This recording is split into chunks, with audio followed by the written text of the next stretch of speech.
আমাদের কাছে আপনাদের এক একটা প্রাণ মণিমুক্তের মতো। আপনারা যারা আজকে সবাই এসছেন, আমি সবার পায়ে হাত দিয়ে আমি প্রণাম করছি, এবং আপনাদের এই ভালোবাসা, এই সমর্থন আমরা কোনোদিন ব্যর্থ হতে দেব না।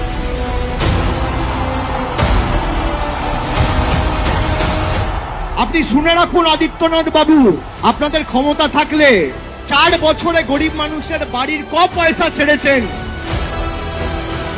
এই অমিত শাহ যোগী আদিত্যনাথকে বলবো পরের বার বাংলায় এলে শ্বেতপত্রটা হাতে করে নিয়ে আসবেন, আর আমাকে 1 ঘন্টা সময় দেবেন, আমি আপনার মঞ্চে যাব।